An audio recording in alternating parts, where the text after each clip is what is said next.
नमस्कार, स्वागत है आप सभी का सुजस सारांश की इस क्लास में। मैं हूं आपके साथ विपिन कुमार शर्मा और इस क्लास में हम पढ़ते हैं राजस्थान का करंट अफेयर्स, जिसका आधार होता है राजस्थान सरकार की सुजस पत्रिका, जो कि राजस्थान सरकार के सूचना एवं जनसंपर्क विभाग द्वारा प्रकाशित की जाती है। तो चलिए शुरुआत करते हैं हेडलाइंस के साथ। सबसे पहली जो न्यूज है वो मौसम से ही संबंधित है। पिछले कुछ दिन से लगातार यही चीज़ चर्चा में है, मौसम बहुत खराब है, कहीं ओले पड़े, कहीं बरसात हुई, इसी कारण किसानों की फसल खराब हुई और उस खराब फसल का मुआवजा देने के लिए एक योजना संचालित है जिसका नाम है प्रधानमंत्री फसल बीमा योजना। इस योजना का लाभ कब मिलता है, कैसे मिलता है, प्रोविजंस क्या क्या हैं, इन सबको डिटेल में देखेंगे। तो क्या है हेडलाइन कि ओलावृष्टि और शीतलहर से जो फसलों का नुकसान हुआ उस पर उचित मुआवजा दिया जाएगा। अगली न्यूज है शहीद दिवस पर महात्मा गांधी को श्रद्धांजलि। आप सभी जानते हैं 30 जनवरी को महात्मा गांधी की पुण्यतिथि होती है, तो इस अवसर पर उनको श्रद्धांजलि अर्पित की गई। अगली जानकारी है राजस्थान में बाल विवाह के ग्राफ में 40% कमी आई। तो ये किसका आंकड़ा है? यह है 5वीं राष्ट्रीय परिवार स्वास्थ्य सर्वे रिपोर्ट, जो कि 2019 से 20 तक के आंकड़ों को सम्मिलित किए हुए है। और यहाँ राजस्थान पुलिस का एक विज्ञापन, राजस्थान में लगातार बढ़ती हुई आपराधिक घटनाओं को देखते हुए एक विज्ञापन है। बड़े ही शायराना अंदाज में राजस्थान पुलिस ने लिखा है कि बैडमैन डॉक्टर डेंग मोगेम्बो हो या शाकाल, गैंगस्टर को फॉलो किया तो होगा बुरा हाल। ये सभी हिंदी फिल्म के विलेन रहे हैं, आप सभी जानते होंगे। ये सारी फिल्में भी आपने देखी होंगी, आपको इन फिल्मों का नाम भी पता होगा, कौन सी फिल्म में कौन सा कैरेक्टर है। तो राजस्थान पुलिस चाह रही है कि आजकल ऐसे युवा जो कि अपराधियों को अपना हीरो समझते हैं, उनको सोशल मीडिया पर फॉलो करते हैं, उनसे अपना कनेक्शन पाने पर उनको लगता है कि जैसे ये बड़े गर्व की बात है। तो ऐसे युवाओं को रोकने के लिए जो राजस्थान पुलिस है वो उनके सोशल मीडिया पेज को भी ट्रैक करती है, देखती है कि कौन किस प्रवृत्ति की तरफ झुके जा रहा है, ताकि उनकी काउंसलिंग की जाए, समझाया जाए। और यदि लगता है कि कोई ज़्यादा आपराधिक प्रवृत्ति की ओर है तो राजस्थान पुलिस उससे बात करेगी, मिलेगी, हो सकता है अरेस्ट भी कर ले। अगले पेज पर विधानसभा कोलायत लिफ्ट के लिए 123.15 करोड़ रुपए स्वीकृत किए गए। और समय से पहले पशुओं के टीकाकरण से लंपी बीमारी का प्रभाव कम रहा। ये लंपी वाली इमेज आप देख ही रहे हैं। लंपी को हमने लगातार कई बार बहुत डिटेल में डिस्कस किया है। यहाँ है सरकार विद्यार्थियों के बेहतर भविष्य के लिए प्रयासरत। तो विभिन्न जो कार्यक्रम चलाए जा रहे हैं विद्यार्थियों के लिए, उनके बारे में जानकारी दी गई। अगले पेज पर अलवर नौगांव में उपयुक्त भूमि मिलने पर नए औद्योगिक क्षेत्र स्थापित होंगे। और डॉक्टर भीमराव अंबेडकर पुरस्कार, जिसके लिए आवेदन की जो अंतिम तिथि है वो 28 फरवरी रखी गई है। इधर है राजस्थान में सिंगल यूज प्लास्टिक निर्माताओं पर कड़ी कार्रवाई की जाएगी, यानी कि राजस्थान में सिंगल यूज जो प्लास्टिक है उसको बैन किया गया है। भीलवाड़ा घाटारानी माताजी के पास एनीकट बनेगा। और राजीव गांधी युवा मित्र लक्ष्य से अधिक नियुक्तियां। क्या है राजीव गांधी युवा मित्र, इसको समझेंगे। और यहाँ मुख्यमंत्री वर्क फ्रॉम होम योजना, इस योजना के बारे में भी संक्षेप में 2-4 लाइन हम पढ़ने वाले हैं। देखते हैं इंडेक्स क्या है हमारा। एक है प्रधानमंत्री फसल बीमा योजना जो सबसे पहले है, उसके बाद मुख्यमंत्री वर्क फ्रॉम होम योजना और लास्ट में है राजीव गांधी युवा मित्र कार्यक्रम। इसके अलावा एक और बात, आपने कमेंट्स में जो 1-2 क्वेश्चन पूछे थे उनका भी जो आंसर है वो हम वीडियो के लास्ट में, जैसा कि हर बार डिस्कस करते हैं, आज भी वीडियो के लास्ट में उनको डिस्कस करेंगे।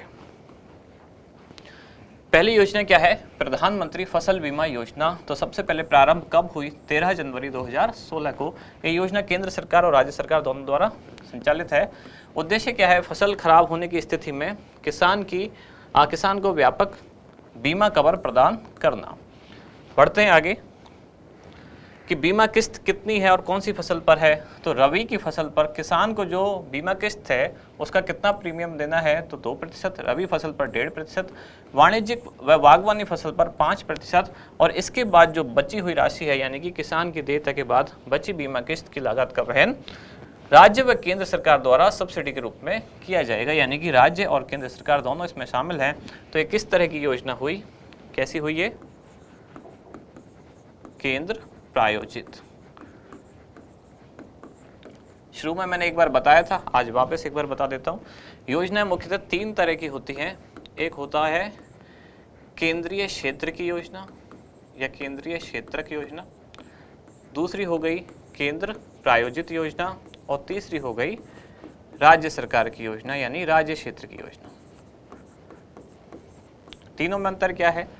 केंद्रीय क्षेत्र की योजना या केंद्रीय क्षेत्र की योजना, इसका मतलब यह है कि इस योजना की पूरी प्लानिंग यानी कि योजना कैसे कैसे बनेगी, योजना का पूरा एडमिनिस्ट्रेशन यानी कि शुरुआत से लेकर लास्ट तक पूरा इसका प्रशासनिक नियंत्रण और पूरा के पूरा वित्तीय प्रबंधन यानी कि सब कुछ मिला के 100% किसके द्वारा खर्च किया जाता है, केंद्र सरकार के द्वारा। राज्य सरकार का इसमें कोई रोल नहीं होता है। इस योजना को कहा जाता है केंद्रीय क्षेत्र की योजना। केंद्र प्रायोजित योजना क्या होती है कि इसकी प्लानिंग केंद्र सरकार करती है। केंद्र सरकार की जो मशीनरी है वो बनाती है योजना बैठ के, जो अधिकारी हैं केंद्र सरकार के, कि हमें कोई ऐसी योजना संचालित करनी है, तो यानी कि प्लान बनाया केंद्र सरकार ने। अब लेकिन उसका जो वित्तीय प्रबंधन है या उसका जो बर्डन है, वित्तीय बोझ है, वो कौन उठाएगा, तो उसमें केंद्र और राज्य दोनों शामिल होते हैं। यानी प्लानिंग ऊपर से की है केंद्र सरकार ने, लेकिन खर्चा वहन करने की बात आती तो उसमें केंद्र और राज्य दोनों शामिल होते हैं। साथ ही जो एडमिनिस्ट्रेशन के लिए मशीनरी है उसमें राज्य सरकार का जो प्रशासन है उसका इस्तेमाल किया जाता है। राज्य सरकार का प्रशासन यानी कि प्रशासनिक अधिकारी जैसे कलेक्टर हो गए, एसडीएम हो गए, इन सब का इसमें उपयोग किया जाता है इन योजना को लागू करने के लिए। तो इस योजना को कहा जाता है केंद्र प्रायोजित योजना, जिसमें कि सेंटर और स्टेट दोनों का योगदान होता है। अब इसमें वित्तीय जो लागत का अलग अलग भाग वहन करते हैं, कभी केंद्र सरकार और राज्य का 50-50% होता है, कहीं केंद्र सरकार 90% और राज्य 10%, कहीं केंद्र 70 और राज्य 30, कहीं केंद्र 30 और राज्य 70, कहीं 60-40 या 40-60।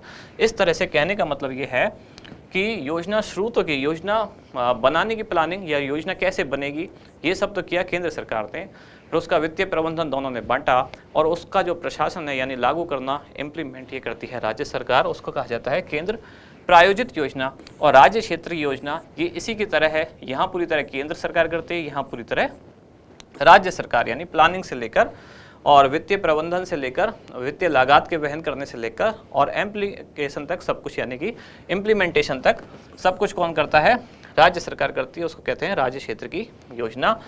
तो प्रधानमंत्री फसल बीमा योजना कैसी है, केंद्र प्रायोजित योजना, यानी इसका आयोजन एक तरह से केंद्र ने किया और बाकी सब कुछ खर्चा केंद्र और राज्य दोनों वहन करेंगे। कौन सा विभाग है जो इस योजना को संचालित करता है, तो केंद्र सरकार यानी कि भारत सरकार का कृषि एवं किसान कल्याण मंत्रालय।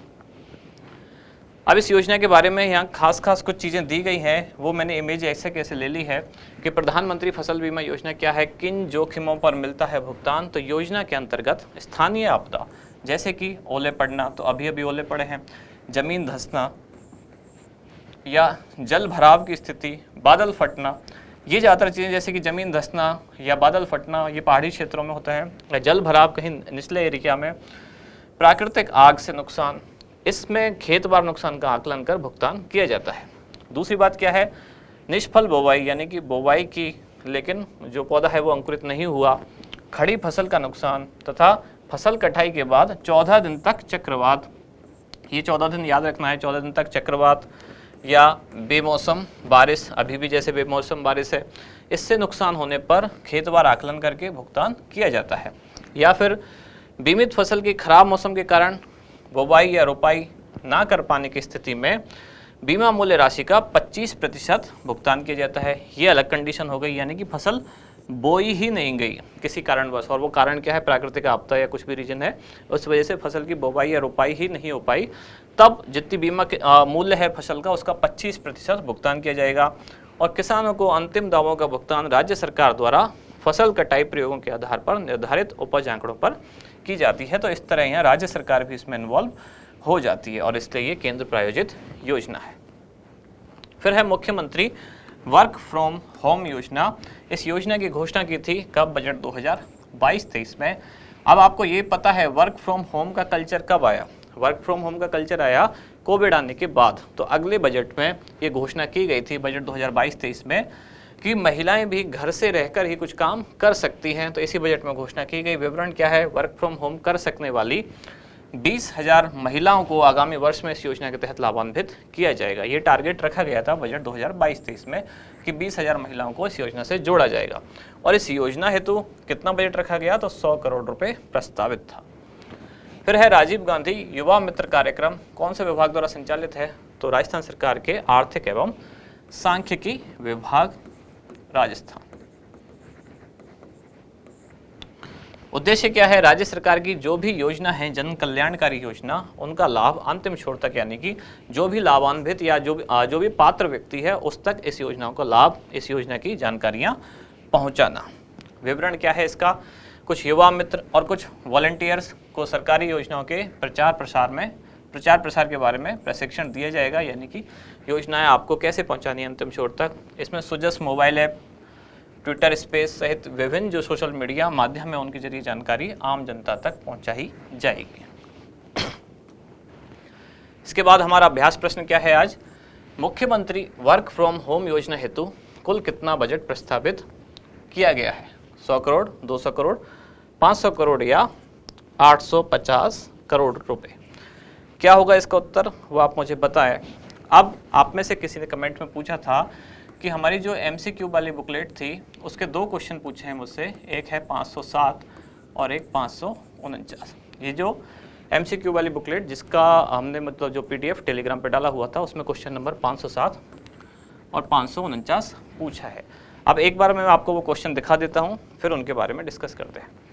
क्वेश्चन नंबर 507 यहाँ लिखा हुआ है, क्या है ये कि पायलट प्रोजेक्ट के तौर पर प्रदेश में पहली बार, सबसे पहले तो पायलट प्रोजेक्ट है, प्रदेश में पहली बार तैरता हुआ पंप निम्नलिखित में से किस बांध पर लगाया जाएगा, माही बजाज सागर, राणा प्रताप सागर, जवाई बांध या जवाहर सागर बांध। उत्तर इसका हाईलाइट है, यानी कि राणा प्रताप सागर। जब ये वाला क्वेश्चन मैंने राजस्थान करंट अफेयर्स की क्लास में पढ़ाया था तब भी किसी ने ये पूछा था और उस टाइम में शायद इसको एक्सप्लेन नेक्स्ट क्लास में मैं नहीं कर पाया था, तो इसलिए आज वापस ये पूछा है तो मैं आपको इसको एक्सप्लेन कर देता हूँ कि पायलट प्रोजेक्ट है पहली बात तो, यानी कि अभी ये संचालित नहीं हुआ है, अभी ट्रायल बेस पर है। और तैरता हुआ पंप ये कहाँ लगाया जा रहा है, राणा प्रताप सागर बांध। ये जो है इमेज ये ली गई है, सीधा मैंने फोटो लिया है, आपको जो वार्षिक अंक है उसका पेज नंबर 94, इस पर इसका एक्सप्लेनेशन लिखा हुआ है। एक बार पहले आप इसको पढ़ लो, फिर इसको मैं डिटेल में आपको समझाता हूँ। तो यहाँ क्या लिखा हुआ है, राणा प्रताप सागर बांध पर पायलट प्रोजेक्ट के तौर पर लगेगा तैरता हुआ पंप। क्लियर बात, राणा प्रताप सागर केवल नाम ही पूछा गया था। क्या है ये डिटेल में दिया गया है कि बांध में तैरता हुआ पंप पहली बार पायलट प्रोजेक्ट के तौर पर राणा प्रताप सागर बांध चित्तौड़गढ़ पर लगाया जा रहा है और PHED विभाग ने जल जीवन मिशन के तहत इसकी तैयारी कर ली है। इस प्रोजेक्ट से भैंस रोडगढ़ क्षेत्र के 68 गांवों को सिंचाई का लाभ मिलेगा और प्रोजेक्ट सफल होने पर, अगर सफल होता है तो राज्य के अन्य बांधों पर भी तकनीक लगाई जाएगी। इस प्रोजेक्ट की सफलता से सिविल कंस्ट्रक्शन पर आने वाली जो लागत है यानी जो खर्चा है वो बचेगा और कम समय में पानी को लिफ्ट कर पाइपलाइन में शिफ्ट करना आसान होगा। पहली बात तो ये, अब आपको ये समझना पड़ेगा इस क्वेश्चन में आप इसलिए कंफ्यूज हुए 507 और 549 में, क्योंकि दोनों एक जैसे क्वेश्चन थे। एक बार 549 और देख लेते हैं, फिर दोनों को एक साथ एक्सप्लेन करते हैं। ये है 549। राजस्थान में पहली बार हाइड्रो पंप स्टोरेज से बिजली बनाने के लिए निम्नलिखित में से कौन से बांध पर हाइड्रो पावर बनने जा रहा है। यहाँ क्या है, हाइड्रो पंप स्टोरेज, और वहाँ क्या था, तैरता हुआ पंप। तो इसका उत्तर है जवाहर सागर बांध। ये इसका एक्सप्लेनेशन है। अब मैं पहले आपको 2 चीज़ें समझाता हूँ। क्या, एक तो हाइड्रो पंप स्टोरेज क्या है और वो तैरता हुआ पंप क्या है। तो इस इमेज में जो आप देख रहे हैं ये है तैरता हुआ पंप। इसमें सिंपल कुछ भी नहीं है, इसमें कोई बिजली नहीं बनती इस पंप से। ये आप देख रहे हैं, ये जो स्ट्रक्चर है इसकी, ये इसको तैरने में सहायता करती है, एक ये और एक ये। आप इसको ऐसे समझ सकते हैं कि एक नाव के ऊपर एक पंप फिट कर दिया है और ये पंप क्या करता है, उस बांध में जो पानी है उसको खींचकर बस दूसरे पाइप में पहुंचा देगा, यानी कि इस पाइप से निकलता हुआ फिर ये खेतों में, नहरों में पानी जा सकता है। ये केवल सिंपल तैरता हुआ पंप है, इससे कोई बिजली वगैरह नहीं बन रही है, केवल पानी को लिफ्ट करना। आपने बहुत सारे पढ़े होंगे लिफ्ट नहर परियोजना। लिफ्ट करने का मतलब क्या होता है, बांध से पानी को उठाना। लिफ्ट का मतलब उठाना। तो ये पंप खुद तैरता हुआ है, पानी के ऊपर तैरेगा। तैरने के लिए ये स्ट्रक्चर है जिस पर इसको सेट किया गया है। आपने देखा होगा ट्यूबवेल वगैरह में जो वो पंप होता है जो पानी खींचता है वो ज़मीन पर रखा हुआ होता है, पानी खींचने का काम करता है। तो अगर उसी ट्यूबवेल को ऐसे रख दें किसी तैरती हुई जगह पर, एक मैं बिल्कुल सामान्य भाषा में समझा रहा हूँ, किसी नाव के ऊपर उसको रख दें और फिर वो पानी उसी तालाब में से खींचे, तो एक तरह से वो हो जाएगा तैरता हुआ पंप। ये वही पंप है और ये कहाँ लगाया जा रहा है अभी, राणा प्रताप सागर और चित्तौड़गढ़ और उसके आसपास के जो गांव हैं भैंसरोडगढ़ के, उनमें ये पानी सप्लाई करेगा, सिंचाई हेतु पेयजल में भी हो सकता है काम आ जाए। तो ये तो हुआ तैरता हुआ पंप। इसमें कुछ भी ऐसी चीज़ नहीं है कि ये कोई बिजली बनाएगा, सौर ऊर्जा से चलेगा, या मतलब सौर ऊर्जा से बिजली बनाएगा या पवन ऊर्जा से बिजली बनाएगा, ऐसा कुछ नहीं। केवल पानी खींचेगा, बांध का पानी खींचकर नहरों में पहुंचाएगा। और दूसरा जो प्रोजेक्ट है वो क्या है, हाइड्रो पंप स्टोरेज। ये एक टेक्निकल चीज़ है। हाइड्रो पंप स्टोरेज क्या है? हाइड्रो पंप स्टोरेज ऐसी एक चीज़ होती है, ये इसका एक डायग्राम है, मैंने यहाँ लिया है। मान लेते हैं ये एक बांध है, ये इस बांध का पानी है। इस बांध के पानी को पहले एक जगह ऊपर चढ़ाया जाता है और एक टैंक में स्टोर किया जाता है। यहाँ लिखा भी हुआ है कि रिन्यूएबल एनर्जी इसमें यूज की जाती है, यानी नवीकरणीय ऊर्जा, जैसे कि पवन ऊर्जा वगैरह। और जब पानी की या बिजली की जब डिमांड कम होती है, यानी कि जनता में, पब्लिक में बिजली की डिमांड जब कम है जिस टाइम, उस टाइम इस पानी को यहाँ से यहाँ टैंक में चढ़ा दिया जाता है। और जैसे ही जब डिमांड बढ़ती है पानी की, यहाँ दूसरा पॉइंट जो लिखा हुआ है, तो जैसे ही डिमांड बढ़ती है फिर इसको वापस नीचे लाया जाता है और ये जो टरबाइन है, ये जनरेटर है, ये घूमता है और इससे बिजली बनती है। ये अलग प्रोजेक्ट है। ये क्या है? हाइड्रो स्टोरेज पंप, जो कि आपका दूसरा क्वेश्चन था। अब वापस क्वेश्चन पे आते हैं कि हाइड्रो पंप स्टोरेज, ये यहाँ डिटेल इसकी दी गई है। तो राजस्थान में पहली बार हाइड्रो पंप स्टोरेज से बिजली बनाने की तैयारी कहाँ हो रही है? चंबल नदी के जवाहर सागर बांध पर। और क्या हो रहा है इसमें? तो इस बांध के पास एक पहाड़ी है जिस पर कि 2.4 मिलियन क्यूबिक मीटर की क्षमता वाला एक स्टोरेज टैंक बनाया जाएगा और बांध से पानी पहले उस टैंक में चढ़ाया जाएगा और जब जरूरत होगी तो वापस उससे पानी नीचे उतार के और उससे बिजली पैदा की जाएगी। इस तरह ये दो अलग अलग चीज़ हुई। एक रफ डायग्राम अगर मैं बनाऊं तो ये केवल कोई बांध है, ये राणा प्रताप सागर बांध है और इसके ऊपर ये तैरता हुआ पंप है। ये बस यहाँ से पानी खींचेगा, पंप ने पानी खींचा और इधर खेतों में पहुँचा दिया। ये तो सिंपल प्रोजेक्ट है, इसमें कुछ नहीं है। ये कहाँ है? राणा प्रताप सागर। बस पंप ने पानी खींचा और पहुँचा दिया खेतों में। और कहाँ? भैंसरोडगढ़ और उसके आसपास के जो 68 गाँव है। दूसरा जो प्रोजेक्ट है ये है बांध। कौन सा बांध है? जवाहर सागर।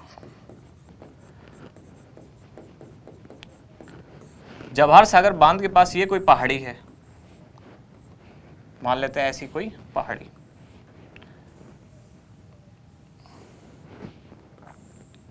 अब इस पहाड़ी पर यहाँ एक टैंक बना दिया गया स्टोरेज करने के लिए पानी का। इसमें ये पानी स्टोर है।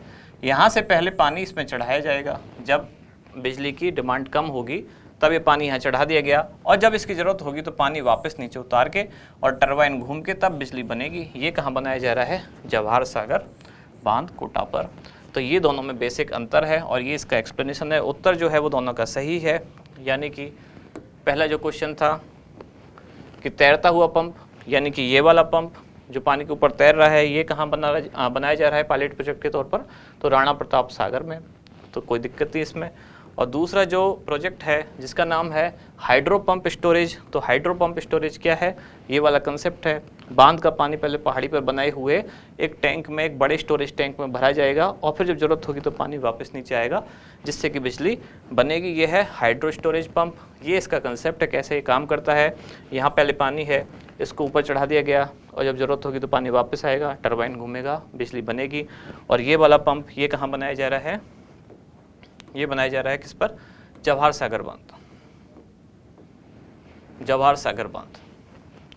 तो इसके बारे में डिटेल में जानकारी दी गई है। इस बांध पर 200 मेगावाट क्षमता का हाइड्रो पावर प्लांट बनने जा रहा है, जहां बेहद ही कम लागत पर प्रतिदिन लगभग 16 लाख यूनिट अधिकतम विद्युत उत्पादन की जा सकेगी। तो ये राज्य में इस तरह का पहला प्रोजेक्ट है और राज्य सरकार ने यहाँ विद्युत उत्पादन के लिए राजस्थान राज्य विद्युत उत्पादन निगम लिमिटेड को अधिकृत किया है। तो इस संस्था का भी नाम आपको याद रखना है। आपके लिए काम की चीज़ें क्या क्या है?